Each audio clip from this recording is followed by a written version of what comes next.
मैं अकेला हूँ जी। परेशान हूँ मैं इस टाइम। 4-5 साल पहले मकान खुद का था, जो माता जी की बीमारी के कारण वो भी। आप देख रहे हो ऑलवेज फाइन। मैं हूँ गुरदीप सिंह। भाई हम एक ऐसे लड़के के पास आ गए आज। हम जो शारीरिक और मानसिक दोनों तरह परेशान है बिल्कुल। एक तो रहता है खून के आंसू ही रो रहा है ना, तो उसके पास कोई ऐसा बंदा जिस तक कुछ शेयर कर ले, कोई फ्रेंड होया करा है या कोई फैमिली मेम्बर होया करा है। उसके पास कोई नहीं जिस तक वो अपने दिल की अपने अंदर की बात शेयर कर ले, मन हल्का हो जाए। बचपन तक इसकी हिस्ट्री हम जानने की कोशिश करेंगे। भाई इसने हम बुलाए आज, बोला भाई हमारी थोड़ी सी मदद कर दो। किस मदद के लिए ये गुहार लगा रहा है, किस मदद की कहना चाह रहा है, हम जानेंगे इस तरह। और किस तरह ये खून के आंसू रो रहा है कि इस गेल बन रही है, इसने क्यों मजबूर हो रहा है वो वीडियो बनवाने। हम आज इस भाई तब जानने जा रहे हैं के कब है भाई यो अपने बारे में के बतावा है। इसके फैमिली मेंबर है या किस तरह के है इसके साथ, और के होया क्यों यो इस तरह रो रहा है। हाँ भाई क्या नाम है? सुमित है, सुमित नाम है जी मेरा। सभी को हाथ जोड़ के नमस्कार मेरी तरफ से आप सभी को। तो भाई जो तू स्टार्टिंग तय पढ़ा लिखा नहीं कोई ऐसा तेरी जो कंडीशन होगी आज के टाइम में। देखो जी, हम मैं छोटा सा था, लगभग 5-6 साल का था जब मेरे पिताजी एक्सपायर हो गए थे। मेरी फैमिली में मेरे पिताजी, माताजी और मैं 3 मेंबर थे। पिताजी मेरे शुरू से बचपन में मुझे छोड़कर चले गए थे। फिर क्या छः क्या हो गया था उनको, क्या दिक्कत हो गई? पिताजी अक्सर बीमार रहते थे, उनको बीमार थे वो, तो इसलिए वो हमें छोड़ के चले गए। तो उसके बाद वही जो खर्चा पानी और जो घर का।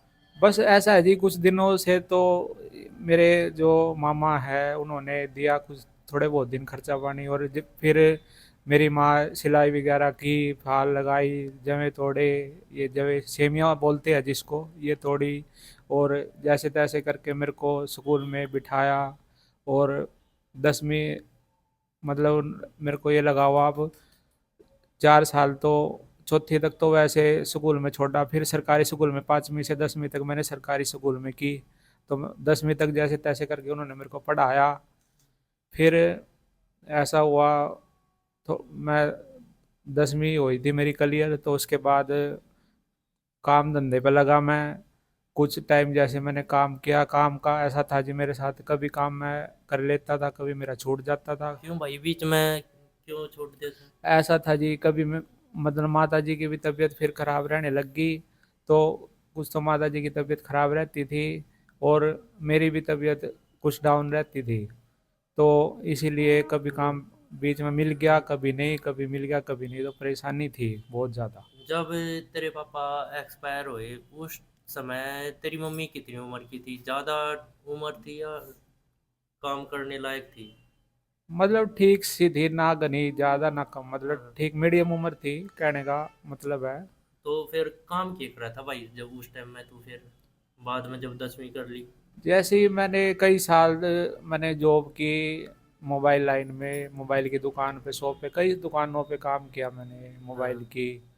तो फिर मैंने मोबाइल की शॉप से जैसे मेरा काम छूट गया, फिर मैंने उसके बाद रेडी लगाना स्टार्ट किया। कभी फ्रूट की रेडी लगाई, कभी इसकी मूंगफली का सीज़न आ गया, मूंगफली की रेडी लगाई, कभी कुछ। अभी और कुछ दिनों से, मतलब कुछ सालों से कह लो, 2 साल से कह लो, 3 साल से माता जी की तबीयत ज़्यादा ख़राब चल रही थी, और मेरा भी काम नहीं लग रहा, मैं भी जॉबलेस हूँ, बिना काम के हूँ।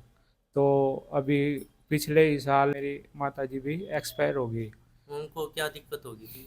उनको ये होता जी, काढ़ा पीलिया हुआ था उनको। उनका इलाज में पता नहीं चला, मतलब जब काढ़ा पीलिया हुआ वो ज़्यादा बीमारी बढ़ गई थी, तो पता नहीं चला, जिसकी वजह से एक्सपायर हो तो गए भाई वो। उनका एक तू ही सहारा था?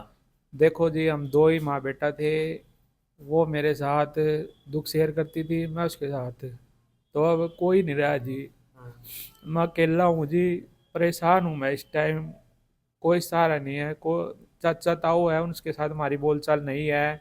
भाई तेरा अभी खाना खाना कौन बनावे, खाना खुना सारा कुछ है? कोई नहीं बनाता जी मेरा खाना, कभी कहीं से, कभी बाहर से खा रहा, कभी किसी दोस्त के उसके फ्रेंड की शादी सर्कल है कहीं चला गया, वहाँ से खाना खा लिया, कभी चाय खा ली, कभी रात को खाली पेट सोना पड़ रहा है। तो ये सब मेरी ज़िंदगी में चल रहा है। तो भाई तेरा जो खुद का मकान है? नहीं जी, मैं किराए पे रहता हूँ। मेरा 4-5 साल पहले मकान खुद का था, जो माताजी की बीमारी के कारण वो भी देना पड़ा। उसको ब्रेन ट्यूमर हो गया था माताजी को, तो उसकी वजह से वो सेल करना पड़ा। तो उसके बाद से मैं रेंट पर ही रह रहा हूँ। जैसे इसकी माँ एक्सपायर हुई तो यो अकेला रह गया भाई। अकेला रहने के बाद ना तो इसने खाना बनाना आंदा, ना इसके पास ऐसा इनकम का सोर्स है कि यो खुद बाहर तक खा ले वह। यो भाई एक एक रोटी के निवाले खातर ना परेशान हो रहा है। अब आपने देखे होगा वीडियो में, इस भाई का आंसू टपकने लग रहे हैं बात अपनी बताते बताते भी। तो भाई इस टाइम ही तू के काम काम धंधा कुछ मिल नहीं रहा? नहीं जी, मैं अक्सर बीमार रहता हूँ, मेरी तबीयत खराब रहती है। लोग कहते हैं तू काम नहीं करता।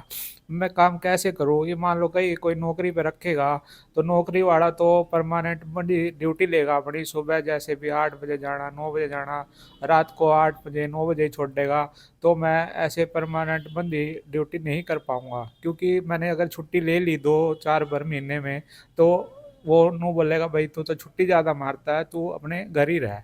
तो मैं इसलिए नौकरी कर नहीं पा रहा, और अपने काम का मेरे पास पैसा नहीं है कि मैं अपना काम कर सकूं। मैं दिक, दिक्कत क्या है? दिक्कत है जो मान ले तू काम कर भी ले वह, कोई छुट्टी भी दे दे 2-4 दिन की, तो उसमें क्या दिक्कत है? दिक्कत यही है, मैं बीमार रहता हूँ, मैं टाइम पे जा नहीं पाऊंगा ड्यूटी पे, मतलब बंदा, मतलब क्या परमानेंट ऐसा मेरे को दिक्कत है। क्या भी बीमारी है? मेरे अक्सर सिर में दर्द रहता है, और मेरे पेट में भी प्रॉब्लम रहती है, जिसकी मेरी दवाई अभी भी मेरे साथ रहती है, घर पे परमानेंट मैं रखता हूँ। और जब भी मेरे को हो जाता है दर्द, तो मैं लेता हूँ उसको। पेट में क्या पथरी वगैरह कुछ?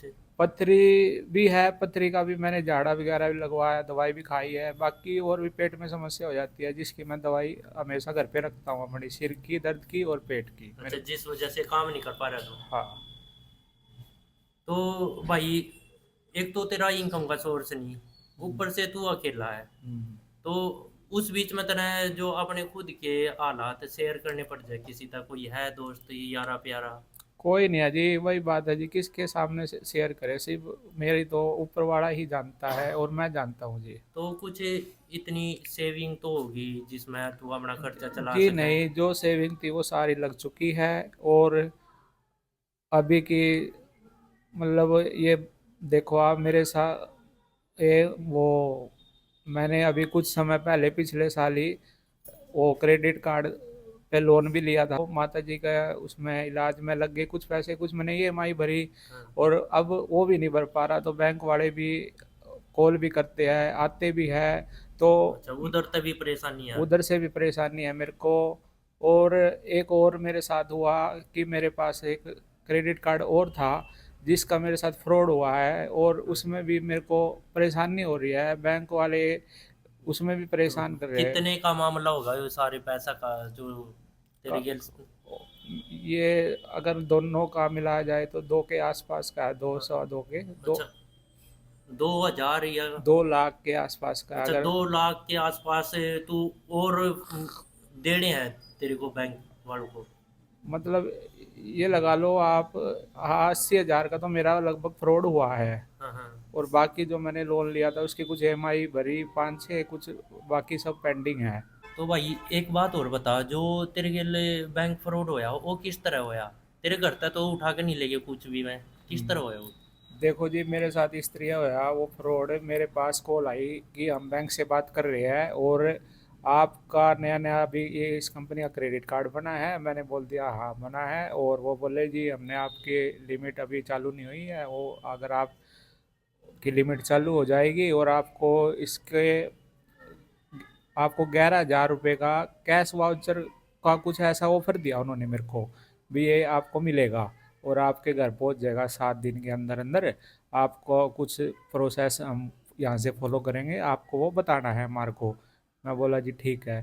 तो मेरे को तो इन चीज़ों का ज्ञान नहीं था, ना मैं इतना पढ़ा लिखा 10वीं पास हूँ, और ना मेरे को इन चीज़ का ज्ञान था भाई। ओटीपी मैंने तो विश्वास करा भी बैंक की कॉल है, भी बैंक से आई होगी, तो उन्होंने मेरे से ओटीपी पूछे, तो मैंने गलती से उनके पास ओटीपी शेयर कर दिया और इसी कारण मेरा ऐसे फ्रॉड हुआ जी। अच्छा, ओटीपी ले लिया जी। इस तरह से। सभी जागरूक रहो, सभी भाइयों तक कहना चाहूँगा, कोई फ्रॉड कॉल आवा है, ओटीपी वगैरह मांगा है, आपने कंफर्म नहीं है बैंक से ही है कहाँ से है, पहली बात तो ओटीपी भाई कोई भी लेवा नहीं का कॉल करके। और इसी तरह भाई भाई ये फ्रॉड हो गया, आप भी जागरूक रहो भाई, किसी तरह ओटीपी वगैरह इस तरह ना देवे जिस तरह भाई यो स्कैम का शिकार बन जाए। इसने कहीं तक एडजस्टमेंट की कोशिश करी, पैसे निकाल के एडजस्टमेंट करूँ, लोन लिया, क्रेडिट कार्ड में ले लिए भाई। और एक क्रेडिट कार्ड में जो इसका फ्रॉड हो गया भाई, इसने करीब 2 लाख के करीब बता रहा है, वो पैसे इसने भरने हैं, इनकम का सोर्स नहीं है, माँ बाप नहीं है, मकान नहीं है, खाने के लिए गुजारे के लिए इसके पास पैसे नहीं है, अगर काम करने की कोशिश करा तो यो भाई शारीरिक भी परेशान है, मानसिक तो है ही है, शारीरिक भी परेशान है। तो भाई अब तू किस तरह मदद चावल लोग है? मैं आप सभी से यही चाहता हूँ, आप जितना भी हो सके इस वीडियो को शेयर करें और मेरी जितनी भी हो सके ज़्यादा से ज़्यादा मेरी आप सपोर्ट करो, मदद करो। मैं आपका आभारी रहूँगा ज़िंदगी भर। क्या चाहे? और मतलब ये ही जी, मैं चाहता हूँ जो मेरे साथ परेशानी चल रही है इस टाइम, इस अच्छा, जो परेशानी का जो ये पैसे पैसे का लफड़ा है। आप पैसे का लफड़ा है। और मैं ये चाहता हूँ मेरा काम भी अपना चाहता हूँ, मैं मेरा थोड़ा मोटा कोई मदद कर दे जिससे मैं अपना काम कर लूँ, कोई छोटी मोटा करके बैठ जाऊँ और जिससे मेरा गुजारा चलता रहे। तो इस टाइम भाई देख, एक तो तू काम नहीं करता, ना तेरे से काम हो रहा, तो ना तेरे पास कोई फैमिली मेंबर है जिनके साथ तू टाइम स्पेंड कर ले, तो इस टाइम तू करा तो करा की है भाई? देखो जी, इस टाइम मेरा बस दिन रात, रात को तो देखो जी नींद आ जाती है, पता नहीं कैसे आती है लेट सुबह। और दिन तो ऐसे ही है, कभी यहाँ बैठ गया कभी वहाँ बैठ गया, मतलब लोग दुनिया मजाक उड़ाती है और पता नहीं क्या क्या कहती है जी, ये तो मैं ही जानता हूँ।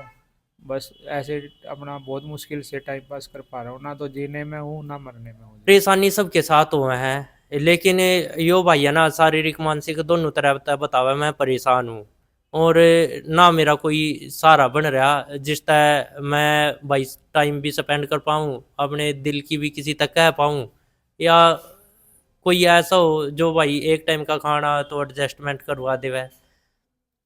तो भाई लोग तो देखो मजाक भी बनावे हैं बातन है, लेकिन जो जिसके दिल पे बीतता है ना उसने ही पता है भाई।